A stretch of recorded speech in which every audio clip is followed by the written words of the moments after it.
tout de suite sur ITV.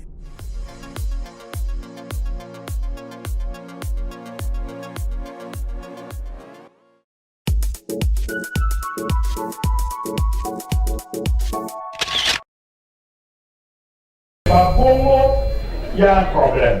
Où est partie votre langue?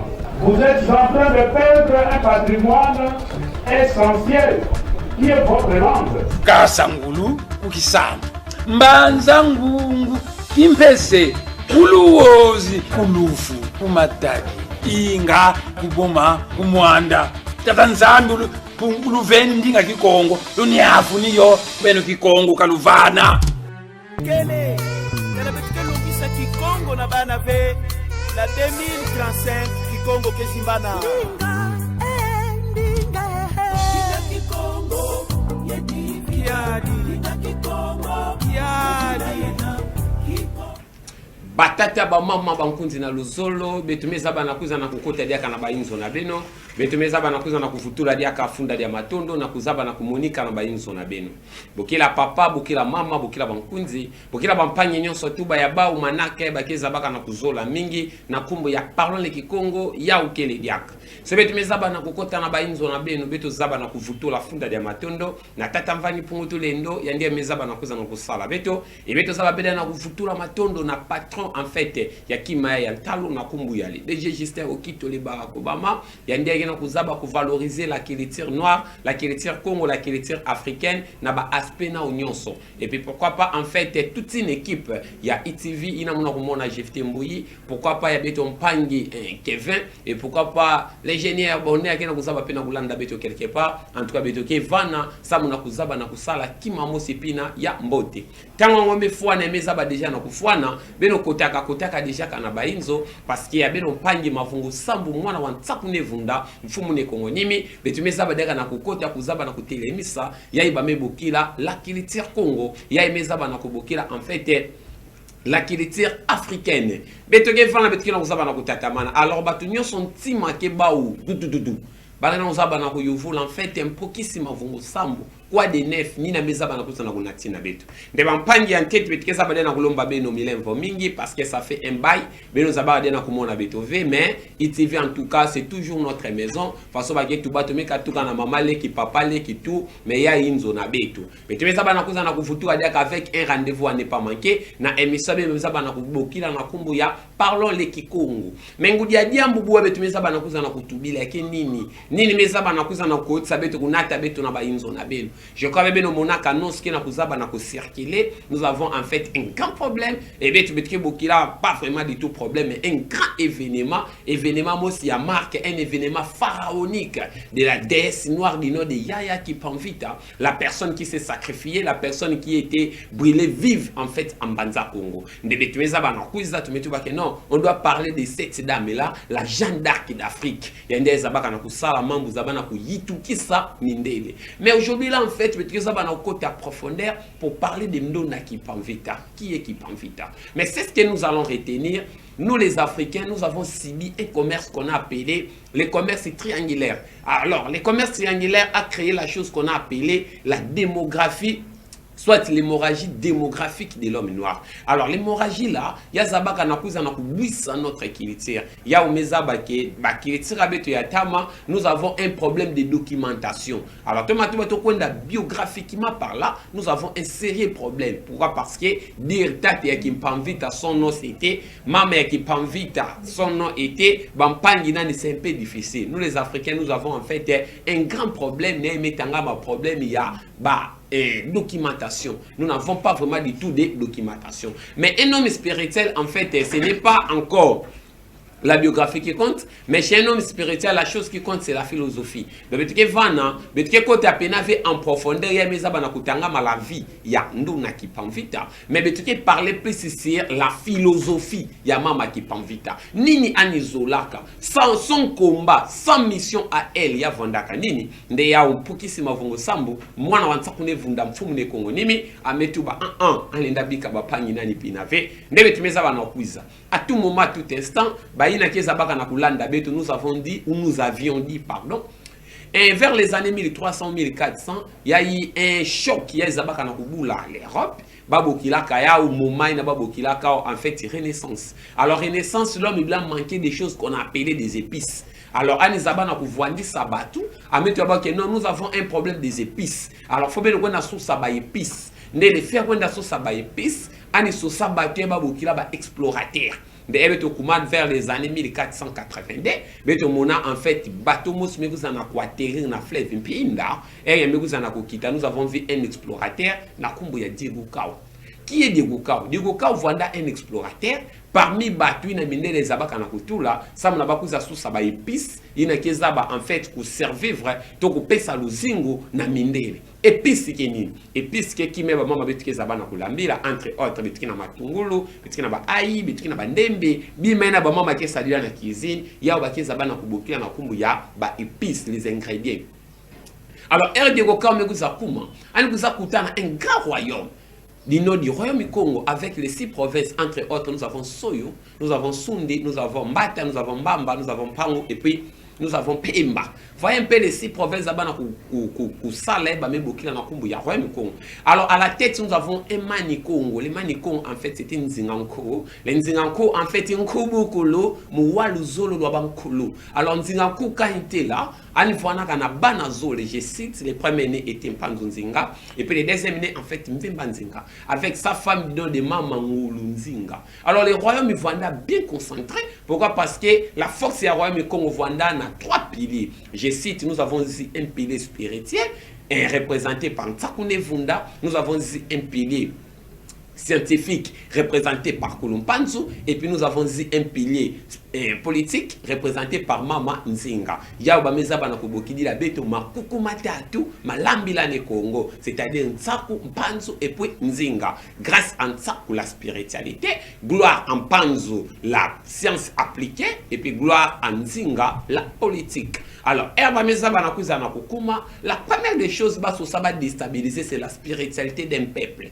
Pourquoi? Parce qu'un peuple qui est déstabilisé spirituellement par là, charnellement par là, peuple qui est alors nous avons vu la construction d'une première église catholique au niveau de l'Afrique centrale, du nom de San Salvador. Or, le mot San Salvador, c'est un mot portugais. En français, ça signifie Saint-Sauveur. Et puis en Kikongo, Santumvolosi. Alors, il y a eu maintenant la première construction de cette église au niveau de Mbanza Congo. Et puis la personne qui a commencé à construire cette dernière, c'était notre roi du nom de Nzingankou. Signalons entre parenthèses, avant l'arrivée de l'homme blanc, les royaumes les plus organisés au niveau de l'Afrique centrale, c'était les royaumes Congo. Les royaumes les plus documentés, c'était les royaumes Congo. Les royaumes, en fait, les plus administrés, c'était les royaumes Congo. Parce que avec des provinces. Ceci revient à dire qu'il y a eu des gouverneurs, il y a eu des maires de la ville, il y a eu des chefs de quartier. Voyez un peu l'organisation là.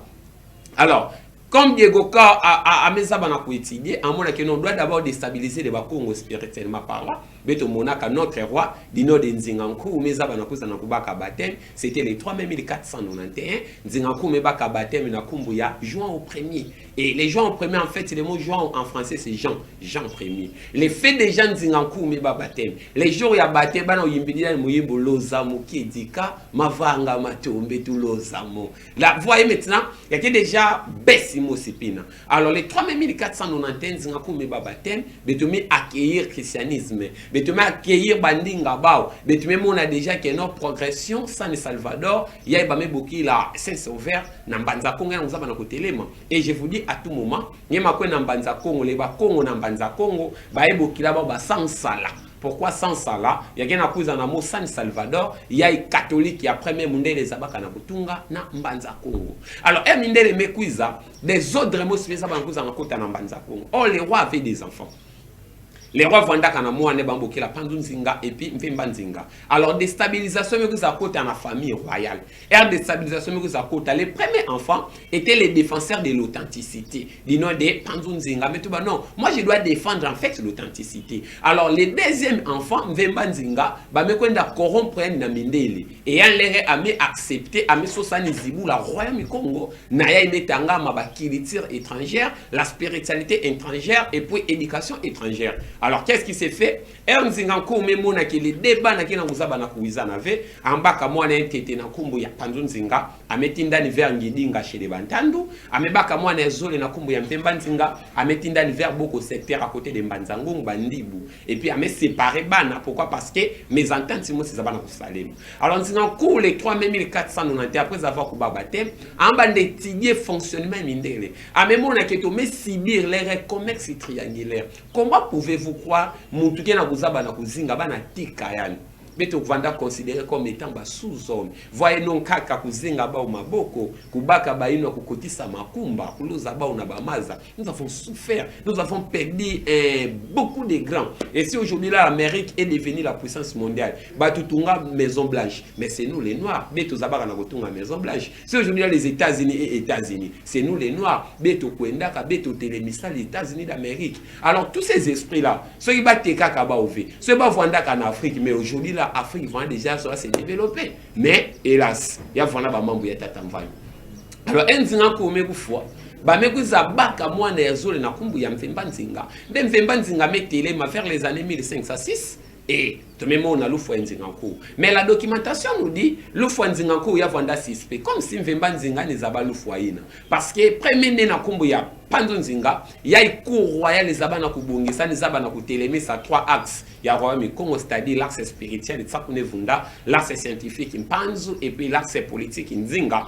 Et erba me bungisa les abana kuzana kusala kima, betume mona ke pangi nani na kumbu ya Mpemba Nzinga, zabana na kufua yani. Alors Mpemba Nzinga me zabana kufua pangi na yanzi na kumbu ya Panzo Nzinga. Qu'est-ce qui s'est fait? Amekuza baka batemi, lui Mpemba Nzinga na kumbu ya Alfonso Ier.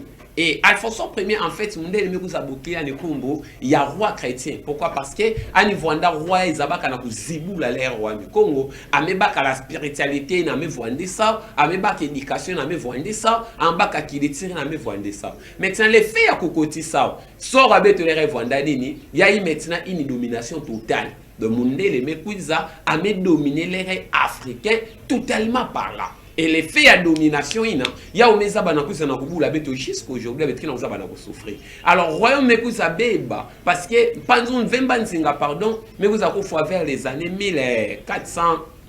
1540 comme ça. Mais avant de fois, Anituba Zoanina, parce que mon keki zengi, Anikuza mona qui royaume Rwanda déstabilisé à 100%. Il y a un proverbe qui nous dit kia ngani. C'est-à-dire, Muntu Yanganda, Kelenda Kave, Kuza Bongisa, Betonde Batu Inzo, faut betoza bana kubongisa royaume. Voyez maintenant Kufwa Nzinganku, royaume Mekuza Beba, Mekuma royaume Balit. Et puis, RK Kamwana Mvemba Nzinga Kuza Kufwa, royaume Mekuza Panzana. Alors l'objectif est de le Rwanda, Anibaka royaume en division dans le pays. Il y a un fouana maboubou. Les royaumes Congo en fait, Zabaka na Kukanga, une partie à RDC, une partie à Angola, une partie à Congo-Brazza, une partie à Gabon et puis une petite partie à Cameroun. Mais Boubouya en fait, le royaume est maintenant déstabilisé en peu près 4 ou 5 pays comme ça. Voyez la déstabilisation du royaume. Alors, nous avons vu maintenant des esprits, des grands esprits. Qu'on les appelle Bakulu Balesane soit. En français, sont des ancêtres divinisés. Abanda kuiza sikoyo, babanda nouani na royaume. Pourquoi babemona royaume kuma sende, bagena kute kabeto. Là, je cite des gens comme des Marquis Garvey au niveau des États-Unis panafricanisme, bavanda ba noir, des gens comme des Web du Bois, bavanda kaba noir, mais bameza bana kute kabao, des gens comme des Kutankinte, bavanda ba noir, des gens comme des Makandala, des Makaba, bavanda ba noir, mais en fait, basi biseke, ya eba bokila commerce triangulaire. Et un jour mutubila maman na beto. Mon grand problème, il y a qui fait Kubutuk africain. Mais les grands problèmes, Kokonanga, Bomba Makiwa, Pijou, Babana Kote Kakabayindo. C'est ça maintenant les grands problèmes. Pourquoi? Parce que nous avons une génération perdue. Des Mike Tyson, des Ronaldinho, des Neymar, des Vinicius, des Mbappé, beaucoup de nos frères, en Amérique, 50, 100, on sait, c'est demandé que banani betoke. Mais si moi là, ma vous, mes abagé mouké na matadi, mouké mumboma. Et moi j'ai dit à tout moment, Koko na biso abomba makiwapi. À l'époque, il a mondé de vanda kanga batu sévèrement. Abomba makiwapi. En lundama na nyamaza ndama na mabanga. Comment il a fait ça muna bateka ndemo mbutuka na boale. En tout cas, je rends grâce. Moussa Bakumbu nanive, je ne sais pas en fait quand il na wapen lundamaka, bakali na wapen lundaka. En tout cas là où il est, en tout cas munu mwana nyente kolwange, je rends grâce. Alors, est un bande évolué. Tu me comment vers les années 1600, il y a eu un grand roi Mezaba na kuza na kubutuka na kumbu ya Vitakanga. Alors Vitakanga metuba non, façon boale qui na kutambuli la pinave. Bien sûr l'ancêtre Nzenganku, Zabaka na kuza na kubaka bate mais façon mundele mekuma natina beto plaive ba oro ya beto ya kwenda na mputu ba pétrole ya beto ya kwenda na mputu richesse ya beto ya kwenda na mputu. Alors beto betike na mona comme si tu na bénéficier qui m'avait ne ambanda sala ba conquête na mindele entre autres baliti ya jaga na mindele mais tu me mona kindula na ntsuka nkuzanwana ya vwanda na 1665 litimos ba mekuza bokila na kumbu ya Mbwila. Or Mbwila en fait c'est ville avant ngeza bana kokuma na Luanda ngeza bana kuluta ville na bamebokila Mbwila ndera ni kwenda menwana na fe bazabaka na kuzenga ni intu babaraka intu na bana nataka na se Nazareth na Luanda nde mindele bavwanda kavana bameza bana kusadila ya célébration nde après pina tout monde ba année 1680 ya yi maintenant une déesse, il y a maintenant une combattante, il y a maintenant une grand esprit, passez-moi la parole, pourquoi parce que c'est une femme, passez-moi la parole. Ameza banakuza na kumutuka na kumbu ya Vita Kimpa évoqué Pam Vita. Alors, pourquoi maintenant Deno? Nous avons Vita Kanga Mekufwa et puis nous avons Kipam Vita Mekuzana Kutuka. En fait, c'est des mots Kipam Vita, les Kimpa, il y a un mot sa histoire, mais les Vita même on ça précédé. Quand on dit Kipam Vita, c'est-à-dire précédé Kimamo Sipina, donc Kala Kumtuala, il y a aucun azabana kumoni sa Kipam Vita. Alors, elle a mekuza butuka. Ameta lève ba memboki la shiti ya royaume pour na kubutuka na yanzi mbanza Congo n'existait plus. Mbanza Congo vanda capitale ya royaume Congo mais le mbanza Congo a été déstabilisé. Donc ba inti masabuta na mbanza Congo, ba tu vanda vivre dans mbanza Congo ve. Mbanza Congo perdre en fait son ampleur. Alors la première mission mama qui panvite il faut bien nous abatete ani vanda chrétien catholique, ani vanda sambira kuna. Alors Bavanda pour bouiller bateau va bouquiller comme si ba majorette. Le bané vanda qui n'a quand les abbés sont là, ba gena ko sala ba célébration. Alors erambanda kula, amekuza bakusa ki non, on nous dit à tout moment que nzambe ke ndombe pardon mundele tous les saints, tous les anges en fait sont des blancs. Alors on va se poser la question. Elle commençait maintenant à s'inquiéter. Ah, mais comment va que tu bila beto mundele play, mundele ba santu nyon soba ou na Bible ndombe ke levé et en banda ça la révolte maintenant. Elle en banda monter, ba meba ka PV ya ki pamvita, ba mekuza comparer on a PV ya Vitakanga. Raison pour laquelle mindele vanda bokila quand les Antoniens. Or Antonien en fait c'est Antonio. Les mots Antonio en fait c'est Vitankanga. Les Vitankanga, bah même on a vu qu'il pamvita qui n'a prôné la philosophie. Ya Vitankanga, bah même bokila les Antoniens. Nde ametu bake non, jamais la grande capitale du nord de Mbanza Congo, les Congo à Congo, ma Congo, au ma Congo, en fait c'est Dieu. Alors quand on dit Mbanza Congo ça signifie ville de Dieu. Comment la ville de Dieu peut être détruite comme ça? Et à Messalanini, à Messalé la restauration, il y a ville ya Mbanza Congo. Voilà un peu, betume kumwana mama qui panvita, betume kwenda na régie, ani balancer betu publicité ina, betume ka vutu ka to parler les reines mama qui panvita en long et en large. Ce betume na kutuba pauvre mos na régie TV, à vous l'antenne.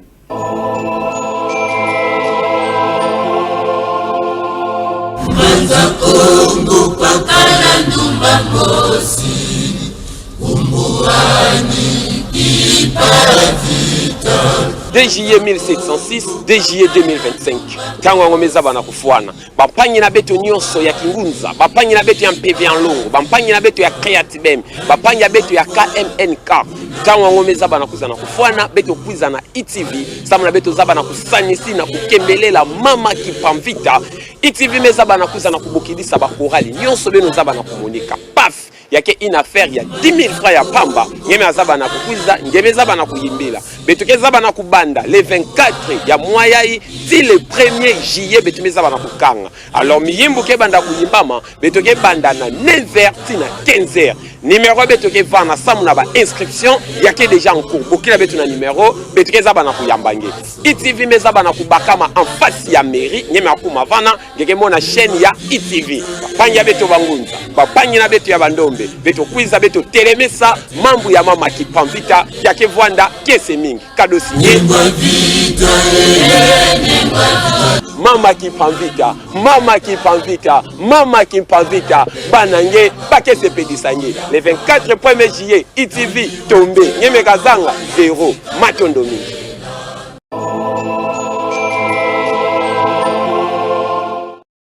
Mais choses faites bampanga mu betke na ngambo ya mairie comme on a dit mama qui prend vite abake se pedisani bangunza bake Vwanda j'ai confiance na bangunza j'ai confiance na PV en longo j'ai confiance na Creatibem j'ai confiance na KMMKA j'ai confiance na eba meza bana ku bokila kingunza j'ai confiance na bapanga betone surtout papa menga place ngekele en tout cas je vous salue en passant pourquoi pas vous vendre papa Nkusu je salue en passant là je vois ngunza fukia muntu je vois en fait DKB avec un Fumuluka où je vois en fait Bampagne na beto ya BDK sans oublier notre ancêtre à nous du nom de Mwanda Nsemi et moké na confiance beto nyonso benke beno mingi bamuza kinkela ba ou mingi bakeli en tout cas ITV ke Vwanda tombé pourquoi parce que les banguza ke Vwanda ba ke za bana kumoni ça na face du monde de quoi nous sommes capables alors faut tout un peu na histoire et mama qui pambita mekuza butuka vers les années 1680 comme ça.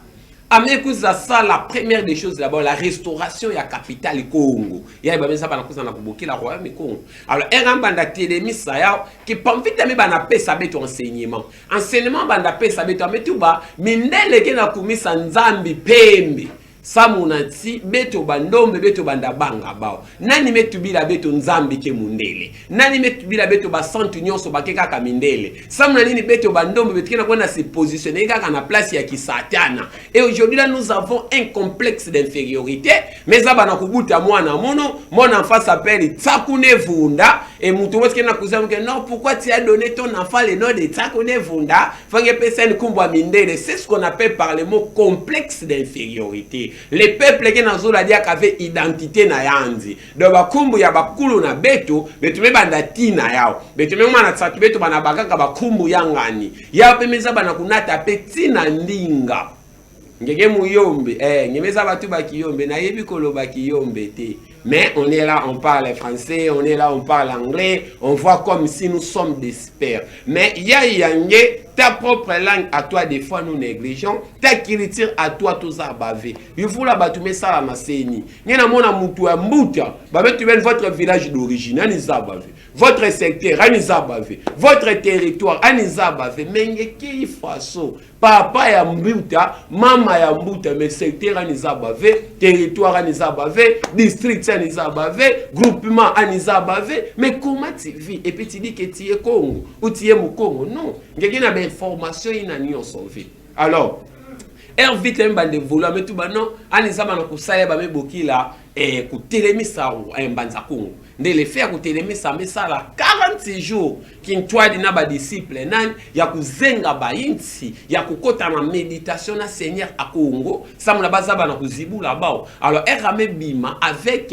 une émission ya ku libérer peuple Congo na emeza bana kutanga ma la spiritualité étrangère na ku libérer peuple Congo na emeza bana kubokila en fait réflexion étrangère éducation étrangère. Alors vite ame banda kukula ndebe tunguza kuma vers les années 1600 et 1704 ame bandalera ame tellement banasala ba mambuna mais ce qu'on doit signaler vite à kufuaka vite à belaka erani belaka ba mebokila ba pangi nani ba mebokila tata nani ba mebokila mama nani ba metu ba mwana ngemero fois alors vite tata nani na mama nani ba vanda ba catholique ba mona mwana zuradi akadibundu dia catholique ve mwana mekuma sadira ba ancêtre comme aujourd'hui on défendit au ba église des noirs. Ah, mais la personne qui dit église des noirs lui aussi il est noir. Bon, vous avez une église des blancs ou comment on ne sait pas. On y on va s'abattre une église des noirs. Ah, mais la personne qui dit que on va s'abattre l'église des noirs lui aussi il est noir. C'est comme quand on étudie la logique et on dit tout homme est mortel. Or Socrate est un homme, donc Socrate est mortel. Alors la personne qui dit on va s'abattre une église des noirs. Or la personne là est noire. C'est ce qu'il a dit lui aussi. C'est un peu ça, la connaissance. Nous marchons toujours comme ça. Alors, évite à bien d'évoluer. Vu bah tatanan, bah mon que non, qu'on a une église, il faut andaka kambo TV, bah ça va nous coûter les mines. Alors, moi na mego fois, on appelle papa, on appelle maman. Bon, bah négliger qui a, bah mon moi na ina meu masala bah mambo nani ya kianzi, coûter les mines di kanda, on laisse là comme ça. Ndebe to monaka. Kilombo ba menata cercueil mama qui prend vite. Les jours bas sur ça bazika yao, mais tu me mona cercueil mais banda vibrer. Un cercueil qui na vibré ya kingolo ina na vibration de mais to zibula cercueil. Ba miso ça va zibula cercueil et mais tu me mona mama qui prend vite mais ça bana kula muka. Ba me poser mama qui prend vite wa kuime katuka. Ametu ba me katuka na mpemba kalunga. Mais ça bana kukutana ba nkulu lunza mbwa dia isolé, c'est-à-dire 72 ancêtres. Mais tu me ça bana kuvonda na ba mais tu me ça bana kusolola. Ba me tubila munu muzaba na kuvutuka, mu libérer nkangu wa Kongo na mpasi na spiritualité. Mundele mezaba na kuza na kukangila betu na éducation yai mundele mekuza pesa betu ya yanzi na kitantu yai amezaba na kuza na kukotisa betu alors mekuza lehe muzaba na kuzenga nsinga ina de mama ki panvita metelema amefuluka na lulendo ametelemisa bakoka ametubisa bababa ametelefutumuna bamafua mama ki panvita ba aveugle memona amesala massive ya façon na façon amezaba pena kulongela batu anitalaka kikento na nive mais amese référé dans cette nzinga yandeza baka na kusimba la politique Kongo mama ki panvita katula wonga alors buwa mna kutubila pedia mutu moski na kusaba na kulanda munu mwana ya 20 ans ani zabana kutelema ani défendre la science ani défendre la spiritualité ani défendre la politique beto peto baka PV ya vita ini guerrière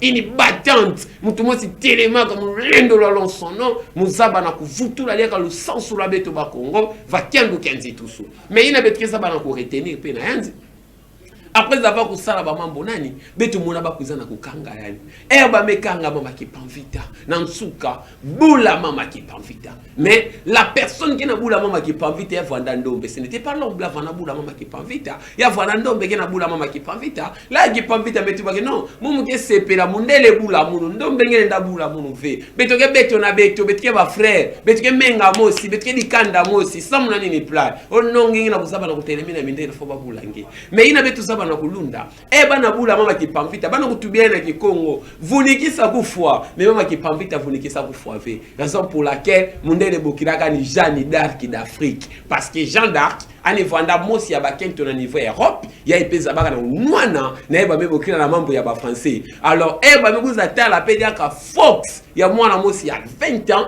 ya 20 d'années angena kusala mambo spina majituka bametuba ya ndia ni comparable na Jeanne d'Arc ndeba mebokira ni Jeanne d'Arc d'Afrique pourquoi parce que Jeanne d'Arc vanda guerrière battante ani zabaka na kusala na boile ya France alors bete côté quoi bametuba bokila ni pina et d'autres bokila na kumbu ya ndoki ya ndombe bambokila ndoki ya ndombe pourquoi parce que moi na mosi ya kento ya fioti mais teti ani wila batuve ama tuba moi j'ai fait ça et puis ambika na pina voyez un peu ba kuba baza baka na kubula yani ani sosani défendre et puis là j'ai encore un grand hommage na ba grand chef d'état ya boa la betu meza baka na kufwa là je vois Nasser à partir ya Égypte mutumo zabaka na kunwana là je vois Kwame Nkrumah à partir à Ghana mutumo zabaka pena kunwana là je vois Agustin Netu na Angola mutumo zabaka na kunwana là je vois Kasavubu na RDC mutumo zabaka na kunwana là je vois Léopold Sédar Senghor na eba mbokila na Bwala ya Sénégal mona kumona pe ba mbokila Sékou Touré na Guinée et puis pourquoi pas beto Thomas Sankara na Burkina Faso tous ces grands na pele bazabaka na kutelema ça mona kusose ba bokilaka indépendance to kimpwanza ba meza bana ko référer na guerrière na battante ya bazaba na kubukila na kumbu ya mama ki panvita nde bazabaka na kukanga yani babulaka yanzi betume kuma le 1er juillet et même le 1er juillet ba mebondila ki panvita ba metubel betike bokila batu batume kakuiza tubila baou Jésus ke sauveur tubila baou Bible ke kedika tubila baou malongi ya mindele ba menati na betu ya ke kedika betike sala lukovi batu na bake kuiza accepter Bible tubila baou betume katuka na dana Eve ça va mama ki panvita metuba inge itabeno bokila baou nde nan suka ya le 2 juillet ba mebokila batu mingi batu meza bana kukwiza ba mekota bifulu bya mpila kamumpila Et bah me cousin mais tout bah qui pamvita kezo tout bah vérité sur la spiritualité Congo qui pamvita kezo valider la Bible qui pamvita kezo tubi la beto nyoso beto katuka Adam na Eve ndeki pamvita kena kubima ba me tubi la beto amefuata mvuela ya mpembe me bana kubula na bikeke ya ngazi donc ne baka inti ya ngazi ba nsende ina ya ubavona zaba na kubudila yani ba metu ba mwana kento kena kuzabana dia kave kento to bakala bilele nyoso ya pembe mekuma menga na menga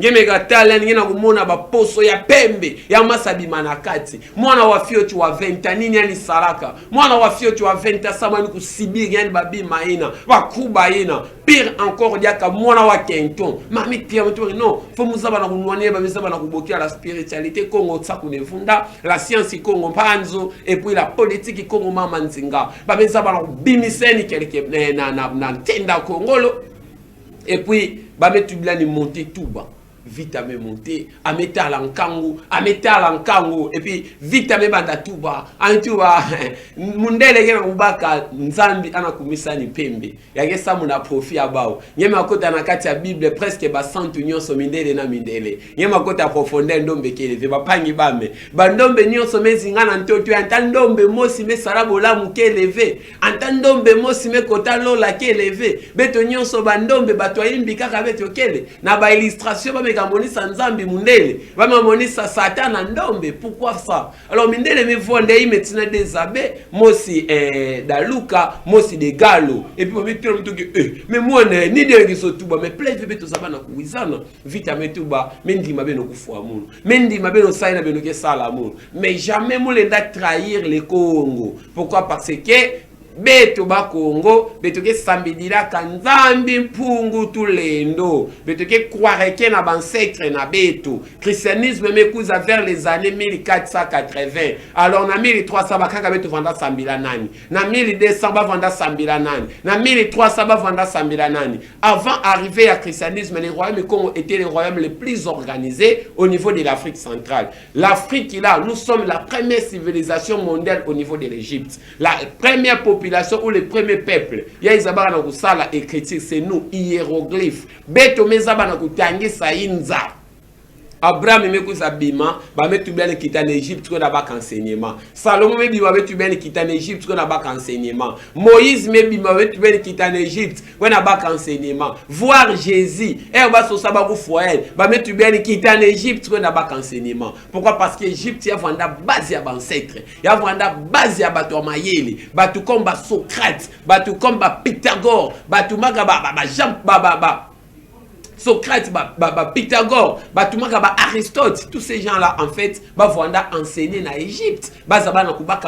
Égypte. Mathématiques, c'est l'Égypte. Philosophie, c'est l'Égypte. La scologie, c'est l'Égypte. Nous sommes tous en fait, c'est l'Égypte. Mais dans la bête au peuple, on va se retrouver. Alors, maman qui parle vite à mes amis, les faits à ne prononcer que pour Vaïna, Ndeminde, Metuba, Benokota Nanfinda, Benokota Baka Bayinti, Benokota Nanfinda, Benokota Baka Bimaina comme il faut, tozaba na kuyoka mwana kento yai. Alors, ba mekota na mfinda, mais qui m'a mis ça la maman qui pas vite à passer. Qui m'a mis ça la dit ça ndombe kwenda zenga bakuni, qui m'a mis ça la ni passer, ndombe pedia ka me pedisa tia. Ba me bakina ba inti ya ba mpete. Ya me kuza ba inti ya nene, ba me tula na toile et puis ba me bakatia, ba me za ba na kwa limé. A mettre la désabé à côté, betume mona de galo, betume mona daluka, ba gena kutala ni play. Et ba me kuza ba me kanga mama ki pamvita na nzutu. Ba me tubila ni tonata ngenge kota na tia. A metu ba beno kotisa muna tia ve. Beno kotisa muna tia ve. Beno bika munu mosi mukekota.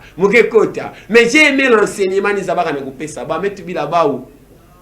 Nzutu ke chemise yai. L'homme c'est la spiritualité. Benogeza bana kufa nzutu wa munu. Mais la spiritualité munu benogenda ya uve. Nzutu wa muge chemise, mulenda baka chemise me katula yao, me tula yao mupanzi. Mais la spiritualité profonde ya munu, mutu mosi feke lenda na kukatula yao. Alors ça muna kuse sacrifier, ça muna nkangu wa Congo, ça muna kuse sacrifier, ça muna ntoto wa munu, yake kima mosi ya grave ve, mugeza bana kupesa yao. Je crois même moi petite parenthèse betulanda Cristiano Ronaldo na interview. Ametuba, mais gagner ba titre mingi sam na ba club.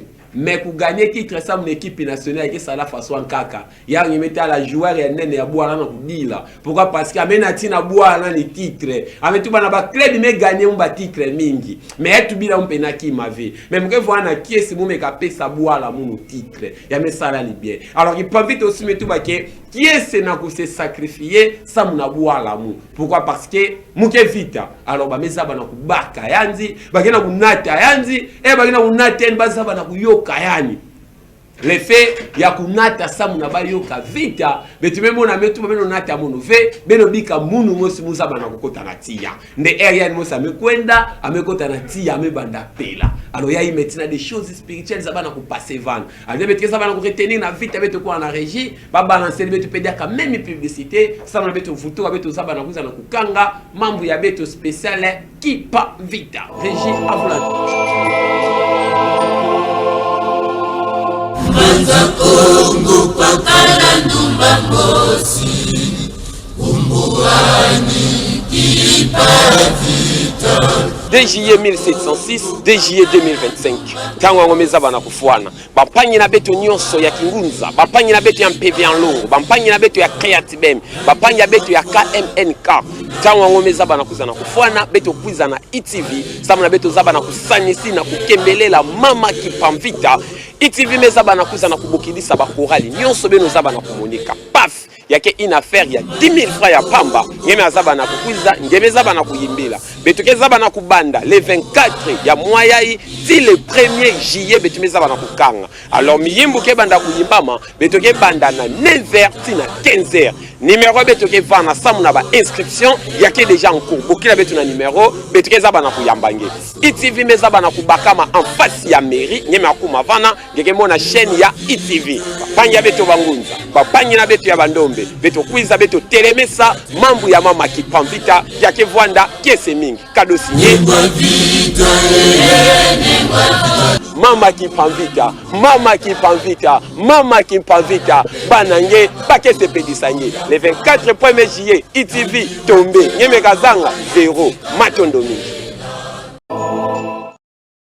Régie TV betu mesa bana kozana kuvutura comme betu kina parler na metanga mando na kipamvita betu tubale DJE ani zabara na kokota na tia ba brileki ani vive c'est-à-dire ya kimoyo quand j'étais à Ika qui centre une fois pardon nous zabara na kutanga livre ya un blanc maçonnique ametuba l'enfer existe mais tia ba peditila ka mama kipamvita ni ke serve so ki tia ina na lifelo ya kele donc tia moski na zabara na monter plus de 5 mètres à la hauteur mais vite ani affronter ka ni kotaka nde ya ndenge na kusaba na kulanda muno ngeke na kusaba na kuwa muno le moment est venu beto quiza à partir ya 24 ti les premiers beto moni sa face du monde nous les bangunza beto mizaba na kutelema beto mekuza na kusanyisina ndona ya beto na kumbu ya mama kipamvita beto na tsatu mvuela ezaba na kumvua tuka awa et mérite en face même maire de la ville amona pena ke oui bangunza bakedia complexé v bangunza bamezaba na kuza na kutelema pourquoi parce que notre ère est venue le 6 avril mezaba na kubima journée mosi chômé payé betumelanda na information à partir à Burkina Faso le président Brahimi Traoré a mebaka le 15 mai a met dédié journée internationale des ancêtres ne betolele bangunza le moment est venu belo quiz beto simba sana pourquoi parce que l'Afrique faut ya zaba na kuzibuka ça mon Afrique zibuka c'est la spiritualité betumemona ba chinois mebokila bakaka na baou ba mesala ba train ba mesala ba ordinateur ba mesala mambo ya ngolo mais tu mona ba français ba peut même bokila ya bao mais nous les africains jusqu'aujourd'hui même itumbu ya pamba tokena kusala ve les ingénieurs metanga me bagena kulenda ku créer ki mamosi ve ba université ya mingi mais betena ku arriver ve les moments maintenant est venu beto bangunza beto zaba na kutelema beno kwiza ya mingi betu meza bana kuza na kubokila beno ne paf beto tubeke une affaire ya 10 000 francs seulement mais meza ba awa partir à les 24 beto ke vwanda awa ITV tombé bane mama kipamvita fwani mona penake oui anike na bana awa surtout na matadi faso bage tubaka matadi mame fo ba mona penake oui bangunza ba meza bana kutelema donc le 24 juin ti le premier je connais le numéro et là beno osibena zaba na kumone ya beno pangi mavungu sambu mwana wa tsakune vunda fumu ne kongonimi pour terminer mobutu vanda tubaka na tsaka mayele nanga na ba beret rouge et mo peda metula mayele amuna ba pangi ya betu ya bangunza ina mona ba pangi ya Kingunza, muna bapangi ya Creatibem, muna bapangi ya KMAKA, et puis muna kumona bapangi ya ACK papa menga une fois de plus mais ça banakuza na pesa mbote, bapangi ya BDK, bapangi ya Vuvamu, bapangi ya DKB, bakeba u mingi en fait beto kuiza, beto zaba na kumonisa bonne foi. Mono pangi ya beno mafungusa mwana wa tsakune vunda fumu le Kongo nimi, mugeta tamana kaka kutuba, mugeta tamana kutula pression, ti beto keba na mona, mwa déjà batoke na zaba na kubokila parce que inscription qui est déjà en cours. Beno zaba na kuza na kubokila, ya meka nine peso yepe tia kepe la beto kepe disape tia sa mona batu bazaba na kumona keno mama kipamvita zaba na ku yokana samu na betu betu zaba na kubaka kimpwanze betu mezaba na kuza na kubaka beno fanda mingi beno zabaka na kulanda beto beno fanda mingi beno fandaka beno pesaka ba moma beno na ba bureau na ba yinzo place nyon surtout entre betu mezaba na kuza na kutonda beno mingi bagetu baki manyoso mekazaba na kubanda yakeza bana kumanisa keba songeza batu ba Kikongo ve bakebokila nyenzenza na bwala na nge songeza batu ba Kikongo ve bakebokila nyenzenza na bwala na nge sokingeza batu ba Kikongo ve bakebokila nyenzenza na bwala na nge mafungu sambu mwana wa tsakune vunda fumu ne Kongo nimi tomele tonda lusala muyengi matondo mingi. Où est partie votre langue? Vous êtes en train de perdre un patrimoine essentiel qui est votre langue. Kasangulu ukisamba mbanza ngungu kimpese kuluwozi kulufu kumataki inga kuboma kumwanda tatanzandu luveni ndinga Kikongo luniafu niyo beno Kikongo kaluvana kele kana betike longisa Kikongo na bana ve la 2035 Kikongo kezimbana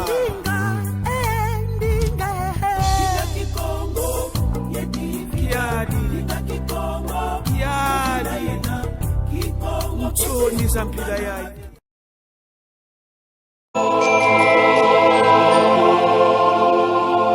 Manza Kongo pakala ndumba mosi umbuani kipavita DJE 1706, DJE 2025. Tango ngomeza bana kufuana. Bapanyi na beto nyonso ya Kingunza, bapanyi na beto ya MPV en longo, bapanyi na beto ya Creatibem, bapanyi na beto ya KMNK. Tango ngomeza bana kuza na kufuana, beto kuiza na ITV, samu na beto zaba na kusanyisi na kukembelela mama kipamvita. ITV meza bana kuza na kubokilisa bakorali, nyonso beno zaba na kumonika. Paf!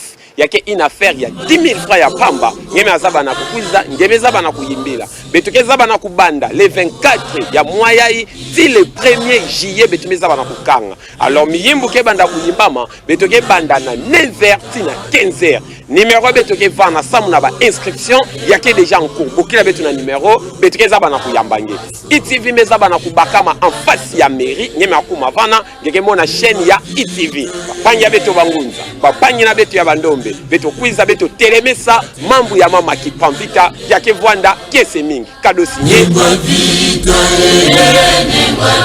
mama kipamvita mama kipamvita mama kipamvita banange bakese pedisange le 24 1er juillet ITV tombe nyeme kazanga 0 matondo mingi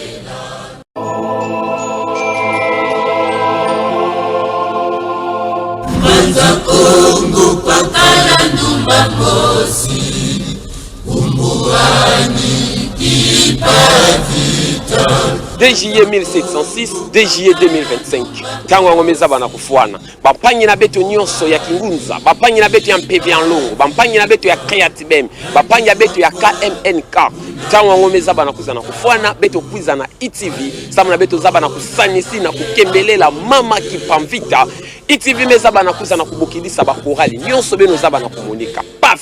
Yake une affaire ya 10 000 francs ya pamba ngeme azaba na kukuiza ngeme zaba na kuyimbila betuke zaba na kubanda le 24 ya mwayai ti le 1er juillet betume zaba na kukanga alors miyimbu ke banda kuyimbama betuke banda na 9h ti na 15h numéro betuke vana samu na ba inscription yake déjà en cours bokila betu na numéro betuke zaba na kuyambange ITV mezaba na kubakama en face ya mairie ngeme akuma vana ngeke mona chaîne ya ITV bapangi ya beto bangunza bapangi na beto ya bandombe beto kuiza beto telemesa mambu ya mama kipamvita yake Vwanda kese mingi kado sinye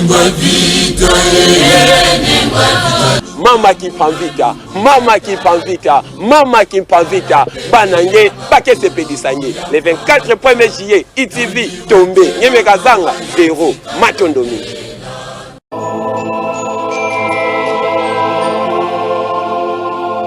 Manza Kongo pakala ndumba mosi, umbuani kipavita. 2 juillet 1706, 2 juillet 2025. Tango ngomeza bana kufuana. Bapanyi na beto nyonso ya